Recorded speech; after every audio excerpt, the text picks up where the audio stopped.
folks, welcome back to another episode of Netrunner 101. I'm Connor Alexander, and in this episode we're going to be doing Introduction to Runners. Again, if you've never played Netrunner, I highly suggest going out and checking out one of the Fantasy Flight tutorials or one of the others that are available on YouTube. That will help you a lot. Play a few games, get familiar with the basic concepts, and then come back. This video series will be a lot more useful to you. Much like the previous episode, Introduction to Corporations, we're going to structure this in a way where we're not really getting into strategy, we're more discussing some basic concepts and rules that a lot of new players seem to miss. First thing that will happen on your turn is all of your conditions that say when your turn begins will trigger. Out of the core set, I believe that's only Aesop's Pawn Shop that you have to worry about at that point.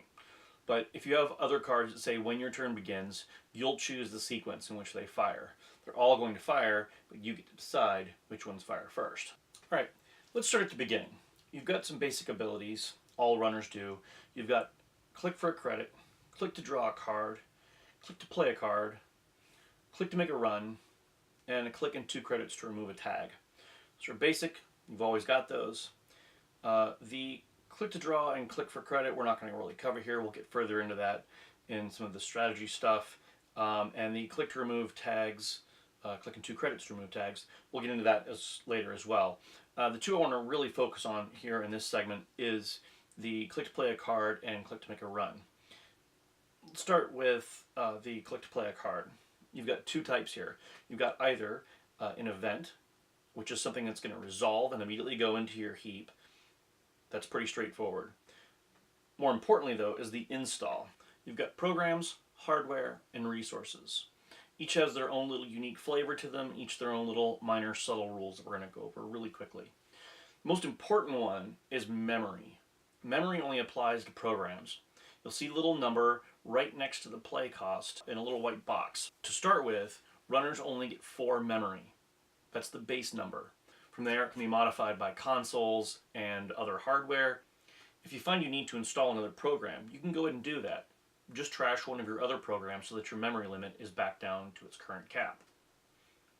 Hardware is a little simpler. You can have as much hardware as you like with a couple of restrictions. One, you can only have one copy of a console in play. Now, of course, you can have multiple copies of consoles in your deck. However, one can only be in play at a time. The only other restriction on cards, and this covers programs, hardware, and resources, is the unique tag. The unique tag is the tiny little diamond up in the upper left-hand corner. You'll see that on consoles. You'll see it on certain resources, Aesop's Pawn Shop in the core set. Those are items where you are allowed to have multiples of them in your deck. However, you can only have one of them installed at a time. All right, so let's talk about making runs. Starting with archives and working our way over, we're going to cover each server and how you interact with them just slightly differently. When you make a run on archives, you automatically access all cards once it's successful. So once you've passed the last piece of ice and it's a successful run, the runner will be able to look at every single card in the archives, both face down and face up. Any cards that were face down now become face up. Once the runner has made a successful run on R&D and gains access, corporation will tip up the top card of R&D so that the runner can see the card but the corporation cannot. At that point, the runner has 3 choices that they can make. 1, they can steal an agenda. 2, they can trash a card. 3, they can tell the corp to put it face down. If it's an agenda, the runner must steal it. There's not an option to not steal. If it is a card with a trash cost, the runner has the option to trash the card, if they so choose and if they have the credits available. They are not required to tell the corporation that the card is a trashable card. If the runner is accessing multiple cards, then the corporation will lift a second card, placing it against the first, and the runner will have the same options that he had accessing the first card. It's important to note that the runner has to have decided whether or not to trash the first card before moving on to the second. This continues on until the runner has accessed all cards they are supposed to be accessing on R&D. Once the runner has made a successful run on HQ, he or she will access cards. Normally, that's 1 card. HQ interface, legwork, things like that can alter the number of cards that the runner may access. Regardless, the same procedure happens. The runner accesses a card by choosing one randomly from the corpse hand. My personal preference for this, and there's a lot of different ways of doing it, is shuffling up my hand as the corporation face down and fanning the cards out and allowing the runner to choose one. The reason for this is twofold. One, it randomizes the cards. Two, I don't know which cards are which when he's accessing, so I can't give anything away with facial expressions or anything else, body language. When the runner accesses the card, he or she turns it over face up so that both players can see the card. If there's multiple accesses, you leave that card out of the hand. The runner then picks a second card and reveals it. Like R&D, the runner has to make the same choices, each card one at a time.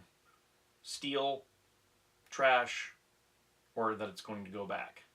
Once the runner's accessed all the cards, the non-trashed and non-stolen cards return to the corpse hand, and the run ends. Okay, so we've covered the centrals. Now let's talk about the remote servers. The remote servers, the runner is going to access all of the cards in the server, one at a time, in the order of his or her choosing. One last thing to note about upgrades, and this is important. Upgrades are part of a server. They are in the server.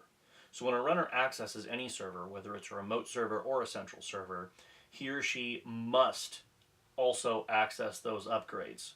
Now, whether or not they're going to be trashed is up to the runner. However, the runner must access them at some point during the run. One last thing I'd like to talk about, and that is access versus expose versus reveal versus look. These are some keywords that are used in Netrunner, and they can be confusing for new players. There's minor differences in all of these, however they are important. An accessed card is a card that the runner gains access to in a way that allows him to interact with the card. Accessing an agenda allows him or her to steal it. Accessing an ambush allows the corporation to fire off that ambush. Next, expose. Expose is a term that only refers to cards on the corpse side that are installed face down. When you expose something, you choose a card, the corporation will turn it face up, both players will see what the card is, although the corpse should already know what it is. The runner looks at the card, and then it's returned to its original facing. Next, we have reveal. This is often used in reference to R&D.